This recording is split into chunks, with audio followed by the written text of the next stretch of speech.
গোটা সৃষ্টি জগতে অহংকারের আগে আর কোন অপরাধ সংগঠিত। ওয়াবতাগি ফিমা তাকাল্লাহুদ দারাল আখিরা।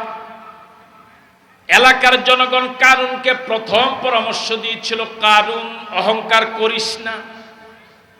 দ্বিতীয় পরামর্শ দিয়েছিল ওয়াবতাগি আদ-দারাল আখিরা।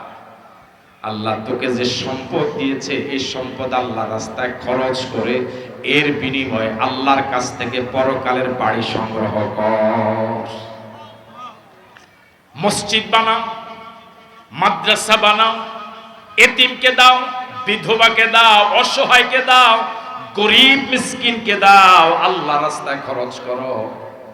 আল্লাহ রাব্বুল আলামিন বিনিময়ে তোমার জন্য পরকালের বাড়ি বানায়া রাখবে। সুবহানাল্লাহ। এবার আপনাদের সবার কাছে প্রশ্ন, এলাকার লোকেরা কারুনকে কয়টা পরামর্শ দিয়েছিল? কথা বলে না, কয়টা? এক, অহংকার। দুই, টাকাগুলো আল্লাহ রাস্তায় খরচ করো, বিনিময়ে আল্লাহর কাছ থেকে কি নাও? বাড়ি।